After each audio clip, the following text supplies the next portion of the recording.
Okay, we're live. Hey, good morning, everybody. It is Monday, August 12th. The You're looking at the SPOO chart in front of you. That's the hourly, and I've compressed it to kind of show stuff from back in the end of May. You can see where we are, and you can see where we bet.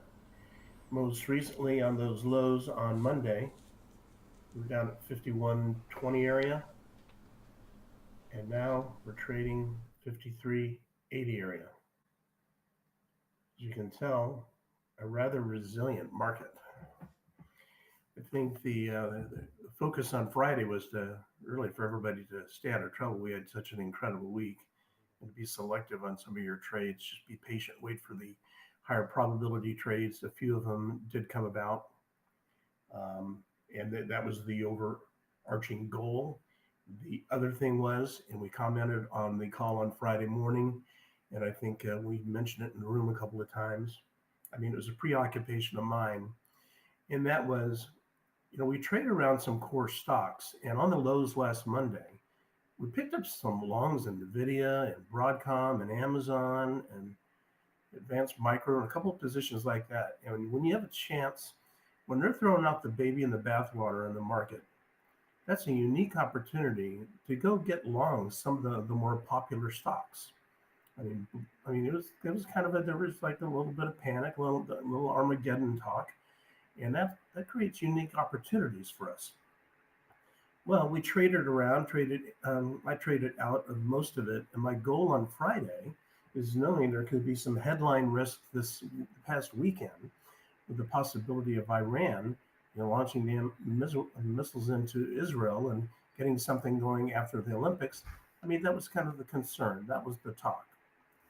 Um, and to know that I had some really quality longs from Monday morning, and we had this rally, it just made a lot of sense to kind of rebalance your portfolio, both your margin and your long-term account, to take advantage of some of those gains.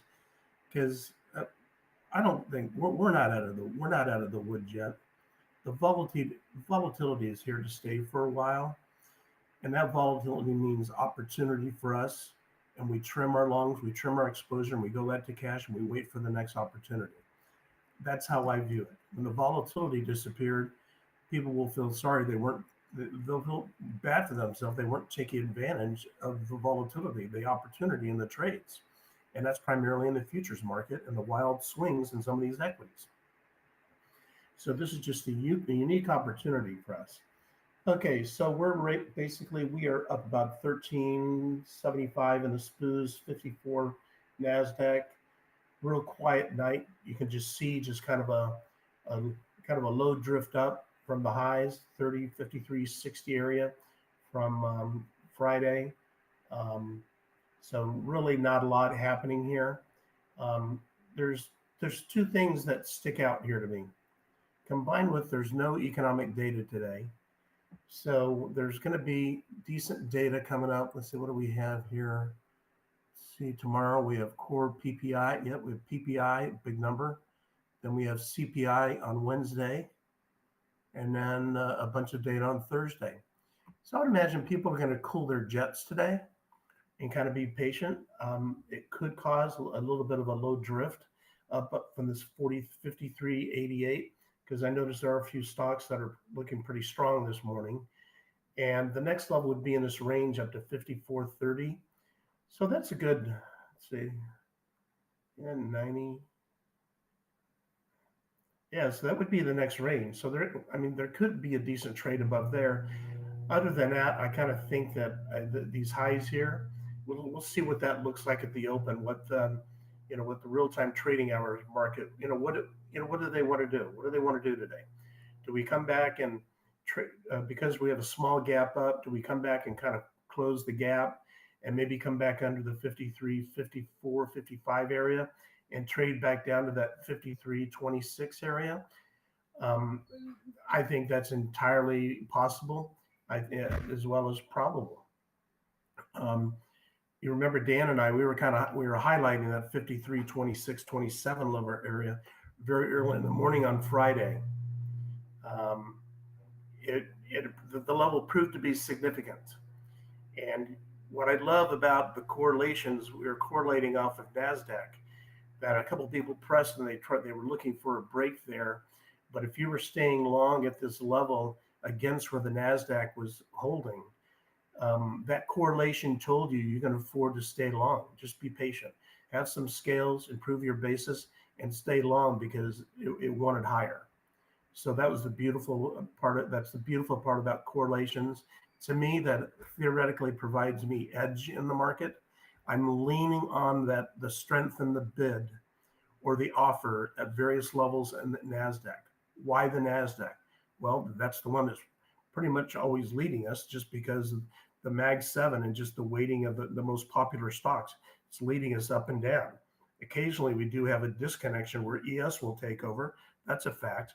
But generally speaking, it provides strong correlations and it gives us an idea of where you're really, it is edge. You really do, you're gaining edge of where, a supportive or a resistance area may be, and you can trade against those levels. So once again, we're up a bit, tiny gap up. Maybe come down and close the gap.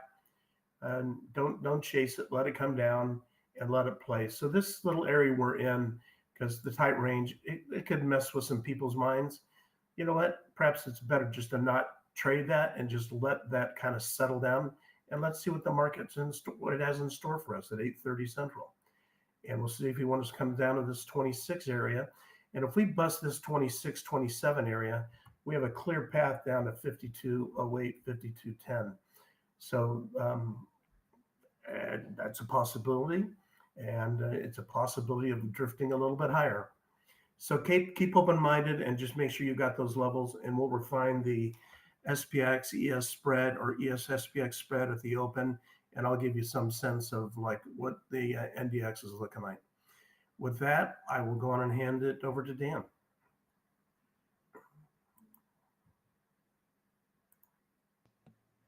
Good morning.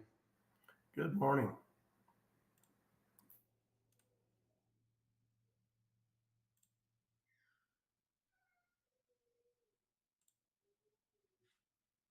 All right. So I'm going to zoom out a little bit more. And what Gov said is sort of, I don't know. I'm not positive in this continuation up, and it could be that, you know, that's why it will continue up, is I think that there's other people like me that aren't positive on this continuation up. We do have, if we sort of zoom out here, we've got this little area here, and we've talked about sort of the market needing to fill in low volume areas. And it's this from the 2nd of August, one of those big down days, we came through this area very, very fast. So this area should be over this 53.85, which we peaked above this morning. We should get into this really low volume area and accelerate up to 54.15. The fact that we have not done that, we failed to do that on Friday when we broke into that area very briefly and failed. We have failed to do it this morning. It tells me that there's really not a real bid in the market. There might not be an underlying sell in the market, but it's telling me that there's really no one that's really excited about getting long this thing. We should have, and let's go to the 30-minute, just from this morning. We hit this 85 area on Friday. We failed. We got over the 77 or whatever it was to get into sort of this low volume area. We hit 85 and failed. We failed, and then we can even put a trend line, have trended up perfectly since the open yesterday, last night. But yet, every time we get to this 85, 88, we're failing. That doesn't make sense to me because we should accelerate into the low volume area. It makes me very cautious on the long side because we should be accelerating into this area where there's what, uh, 35, 40 points above us with nothing. Why aren't we? And these are the questions you should be asking yourself. Why are we not accelerating into this area here? I don't know the answer. Sort of what I'm looking at Nvidia. Nvidia's reasonably strong this morning. It's up to $2, $1.60. Apple, it's up a little bit flat. The Russell, flat. Came into Monday morning with not a whole lot of buyers in sight here. And we're at and I told you guys this on Friday, we're at the point in these drawdowns where it gets very, very difficult because you've already had those imbalances work out where the bears won for once. And now the bulls need to show if there's going to be this retracement. And now let's go to something else I wanted to bring up. The daily here. This is the 100-day on ES. We got back over it. This is 53.50. We got back over it, and looks like we're establishing over it, right?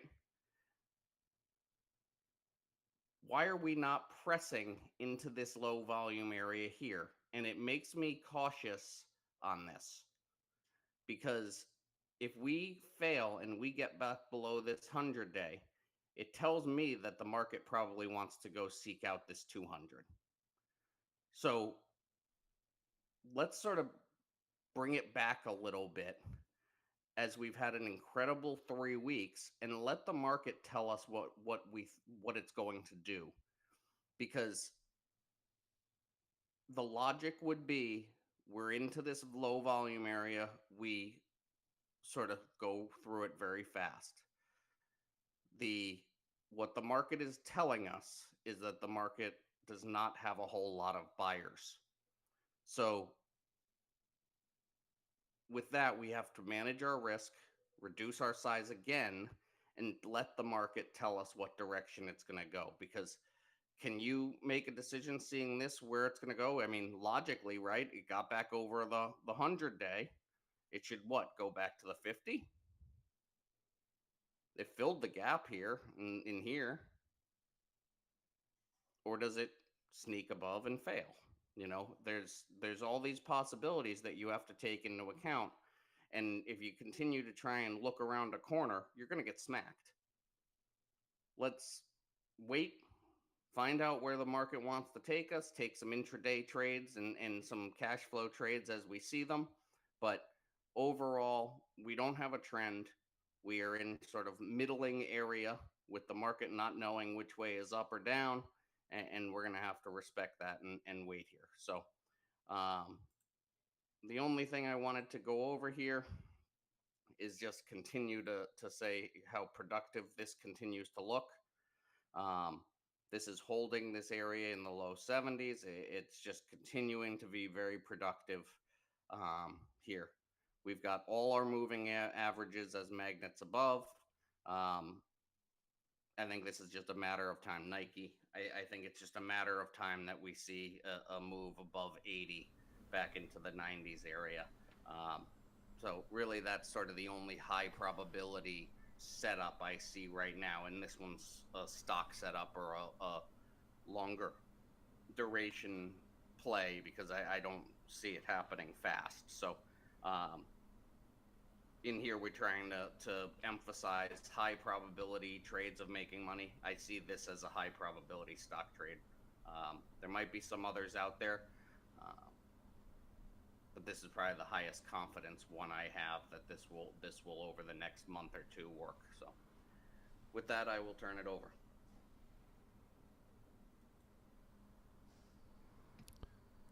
Good morning.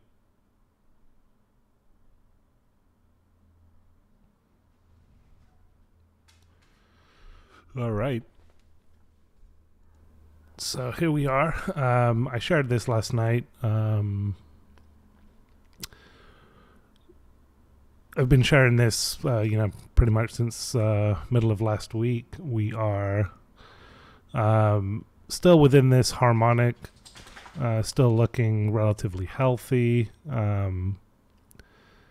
Starting to get a little bit out of symmetry here a little bit, but still nothing sort of saying this is going to break or showing any signs of that just yet. But definitely keeping an eye on that. We are coming into these higher ranges. We have the 61.8 here at 54.17 and a quarter right here. And then right above it, we have this area that was actively an area of support, resistance here, support here, which is 54.37.75. So definitely, if we do start moving back up today, this would be an area definitely to keep an eye on as a potential area of failure. Sorry? The number? You said this is an area. Yeah, 54.17 and a quarter is the 61.8, and then just above that, 54.37.75. I say just above, it's 20 points higher, but on a longer time frame, you can just see this is definitely an area to be watching. And as I mentioned quite a few times, and as you guys know, this is a bearish pattern. I think I tweeted over the weekend that if we're really going into a bear market, we're going to go higher. And as Dan will attest, bear markets are much harder to trade than bull markets because they tend to be very trappy, have these huge reflex moves back up, and then the rug pull comes. So, and to allude to what Dan was saying about sort of not knowing where we're at, and this is kind of strange that we haven't ripped up through this area. The sort of makes sense in the way that we are coming into some data tomorrow and Wednesday, especially with CPI. So that's kind of the directional aspect of the market probably is waiting to be determined based on the outcome of those two reports. So before that data comes out, you probably have a lot of people sort of waiting on the sidelines, not wanting to throw risk either way. So it just creates this slow grind, which is where we're at right now. So let me pull up a shorter time frame. This is that area that I just mentioned. We have the 61.8 here. I have a monthly pivot right above at 54.20 and a daily pivot right above at 54.24. So this is definitely the zone that I am would be interested in watching for some weakness there, reactionary short. And then below us here, we have the 50 Fibonacci down at 53.60.50. So I would expect that to be supportive if we do get some sort of a sell-off. And then immediately there's a 53.77 here that was supportive in the overnight session here. So that's kind of been a key pivot area too. And we're actually coming down into that or close to that right now. So just watch those areas. If we do get this sell-off, you have this 50 Fibonacci, this daily pivot here just below. So watch that zone. And just play level to level. But just knowing that this big picture, we still have this structure in place that's calling for higher. And if you flip over to the daily, you can kind of see this MACD curling for the first time, since back in July. So we could see something there too. On the individual stock side, NVIDIA is still holding some of this for this week's expiry. We're in the 106s, I believe. Next target up on this is 109.83. That one's getting a little messy. Yeah, a little bit. But still held up this 38 Fibonacci at 102.56 would be, if it lost that would be sort of the signal to get out. Amazon coming up to this key spot again of 168.85. If it gets over that, then you've got the 200-day just above it here at 169.43. So looking to get that back into this gap, and this could have a nice move too. The only other thing that I was looking at that's kind of interesting, let me pull this screen over. Looking at Amazon on that 1 hour, that looks like a big old bear flag. The hour. Potentially, yeah. For sure. And then finally, I wanted to look at Microsoft for a few reasons. First of all, technically, no real pattern setup here, but we did reclaim the 200-day, and we're above it, gapping up a little. And then I was just looking at the dark pool to see if there's anything unusual. And Microsoft's usually good for, 500,000, 1 million shares a day. Just in the last two sessions here, we have, almost 2 billion shares here. 2 million shares here. And about 4 million shares here Friday, which is pretty large size even for Microsoft. Around this 402 to 406 area, and then the days prior 399, 395. So something to keep an eye on. Definitely unusual size, and this is in a decent spot to get a little momentum back up to the upside over the 200-day. That's where the algorithms kind of kick in and recognize that it's reclaimed the 200-day and kind of goes into a buy program. So wouldn't be surprised to see Microsoft get a bit of a bid. And that's pretty much it for today. Again, we have some pretty big data coming out tomorrow and Wednesday, so don't be surprised if today's a little slower. Volatility's kind of cooled off a little bit, but we have that data that could kick things back into gear, and we have the friendly Iranians that could throw a wrench in things. So could be an interesting week. That's all I got. So we got about 5 minutes to open. Go get your coffee, and we'll see you in the room. Good luck to everybody. Just be patient today. Yeah. Right? Today's not a day to press. You'll know when there's an opportunity. Yep, absolutely. Patient stay. Ciao. Ciao.